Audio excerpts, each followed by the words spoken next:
Hi guys, Drew here. So I've been debating about this video. At first, I was not going to do anything like this, and then I decided I wanted to, and then I was like, no, never mind. But obviously here I am, so I finally decided yes to do it. This all started from a video I watched by Skittle Cat Spiritual. Now, when I watched the video, I was fine. I didn't take it any kind of way. I understood exactly, I thought, what she was trying to say, and I agreed with her. And essentially, her point in this video was that there are people who either scam or just manipulate and use pagans to make money. And, you know, they may pretend to be pagan themselves, but not actually be, and what have you. But she acknowledged that there were plenty of people who make money in the pagan community, but are genuine in their spirituality and actually care about the community and are part of the community. I completely agreed with what she said. I got it. It was cool. I went on my merry way. But then I later heard that she got a lot of flack for that video.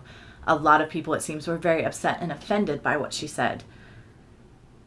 And I thought, what did they hear that I didn't hear? Because yes, she called people out, but she also acknowledged that there were people that didn't need to be called out.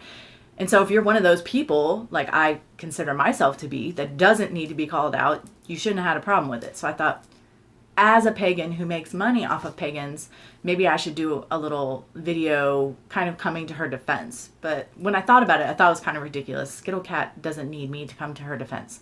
So I was like, never mind, forget that. But apparently I was supposed to make a video about this because it just keeps coming back to me. I keep hearing and seeing things that people are saying that are kind of sticking in my craw a little bit. Like, you know, all these YouTubers using their platform for their Etsy shops and whatever and making money off of, and I'm like, really? Okay. I can only speak from my perspective and my situation and my experience, and I'm going to do so. But I know that there are plenty of people with similar experiences and at the very least, similar motivation to me.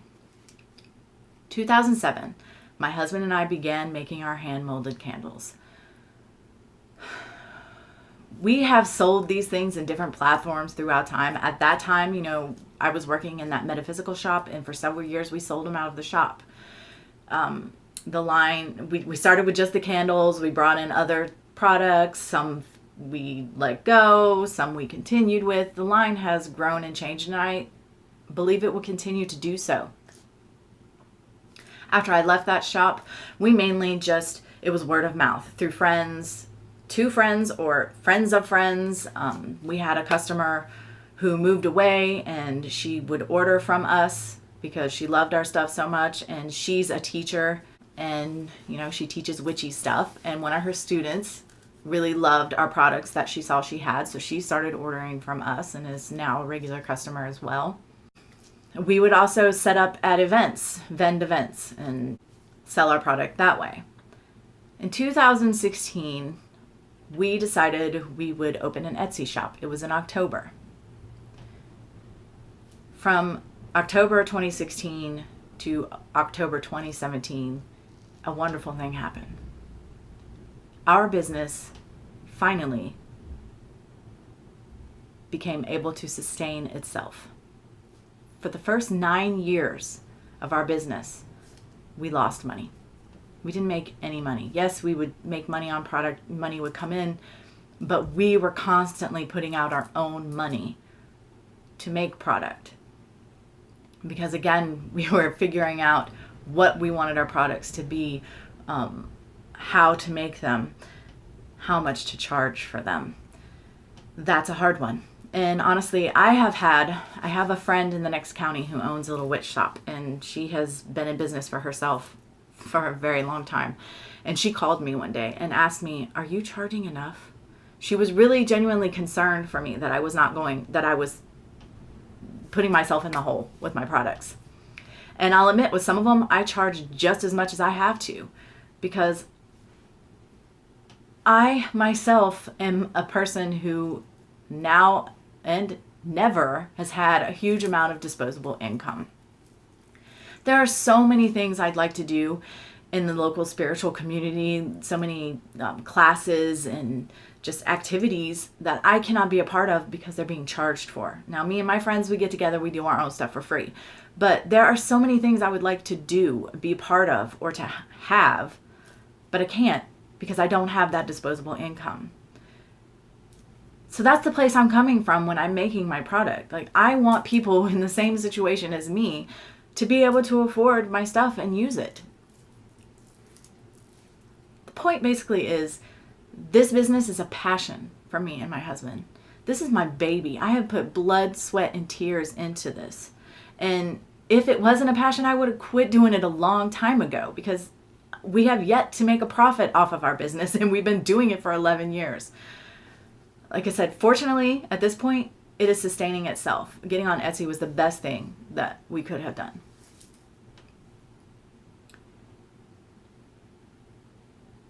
So it kind of hurts my feelings if there are people out there who are thinking that I'm using the pagan community through YouTube just to make money. Again, this is a personal level. It's the only place I can come from. But I do feel like I'm trying to give voice to the community of pagan sellers, pagan providers of services.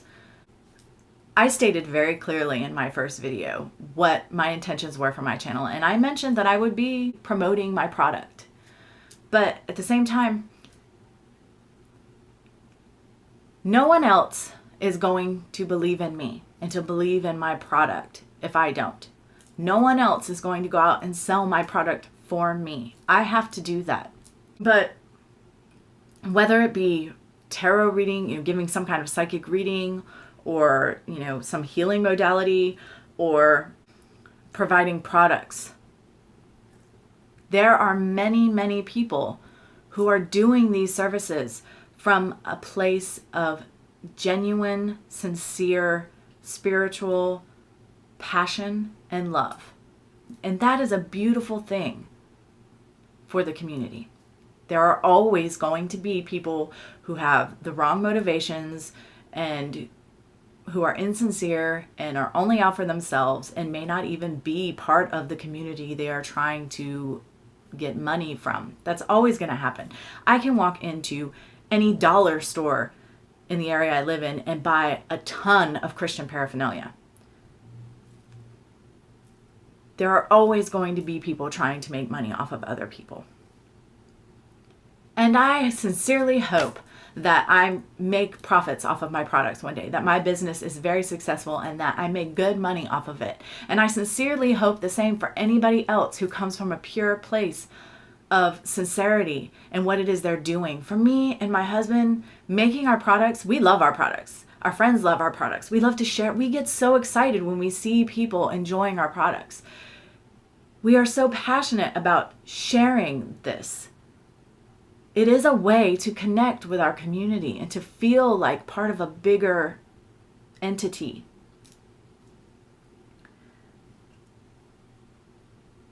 This mutual understanding of like-minded individuals, whether you're exactly the same or not, this ability to connect on some level is so fulfilling and wonderful. And again, Skittle Cat's video did not make me feel judged or looked down upon at all. I understood myself to be, by what she was talking about, one of those good people who weren't just trying to fleece the community. And I understand that there are people like that in the world, in any community, in any group, in any society. But I just kept feeling like I was getting this chatter toward me that there was too many witches on YouTube now who have Etsy shops and blah, blah, blah. And it's all, blah, blah, blah. They're just trying to make money, yada, yada, yada. And I just don't feel that that's true. Of course, there's always going to be that. But I feel like there are so many YouTubers that I have seen that make money off of their community in some way or another, but they're coming from such a beautiful place with what they're doing, a sincere place of sharing and growing and communing. And that is a beautiful thing. And it's alchemy. It's alchemy. If I create something, I should get something back for that. And each of us has a choice whether or not we want to buy a product or buy a reading or buy a healing session. We don't have to do that. And I suggest that if anyone you see someone on YouTube who you feel is insincere and that they're just out to make a buck or what have you, that you don't subscribe to their channel, that you don't give them views. Speaking of which, I have no intention of monetizing my channel at any point. If I ever even got that big in the first place, I don't know how long I'll be doing this channel, how long I'll feed it, but it is simply a way to connect. And my product is as well. And I think that's probably true for most people. When I do tarot readings, I'm not a professional tarot reader, but I do read occasionally for other people, and I have charged a small fee for doing so. But even through that, I can see how fulfilling and beautiful and wonderful that can be for a practitioner who professionally reads and gets money for doing so. Because when I read, I'm not only connecting to the person I'm reading for, but I'm connecting with my higher guidance and spirit. And it's just this whole beautiful exchange of energy. And, you don't get something for nothing. So when someone is coming from their spirit and sharing that, they should get something in return. It's up to everybody involved to decide what that is. But it is not wrong to make money in this manner. It is not wrong to use your YouTube channel to promote yourself. Unless you're just a shitty person who's trying to just use other people to better yourself and make good money and what have you. But honestly, the way I look at it is spirit has got this. So if the person is a shitty person and all they care about is the money, they might get some money for a while, but it's going to come back to bite them in the end. And if someone is genuinely coming from their spirit, their core, with what it is they're doing, whether it may take 11 years or better, but eventually it's going to pay off because it's sincere, it's real, and it's not wrong.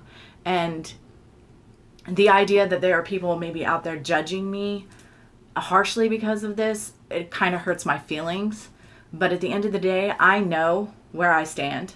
I am seated solidly in spirit. And I love my community. And I believe that many of the other people on YouTube who have Etsy shops or whatever are the same. And I'm going to keep doing what I do. I would hope that I'm not judged harshly for that, but even if I am, the truth is the truth, and it doesn't change just because of someone else's opinion of me. Okay, I'm going to stop rambling. I think this has gone on way too long already. I felt like I was hearing all these voices from this judgmental, not nice place.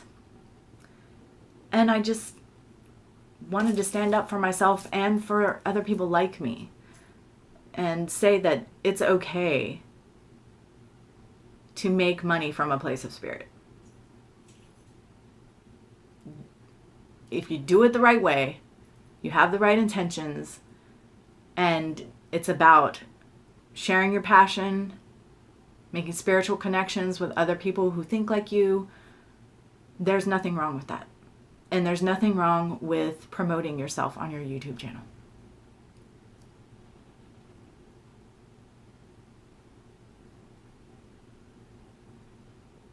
Anybody who doesn't want you to do well is not somebody that you need in your sphere anyway, because spirit definitely wants you to do well. Your goddess, your god, whatever it is, wants you to succeed and to do well.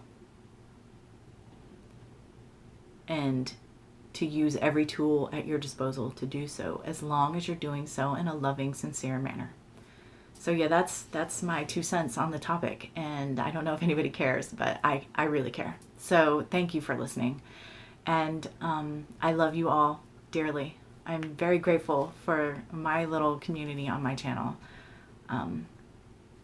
Until next time, much love and gratitude.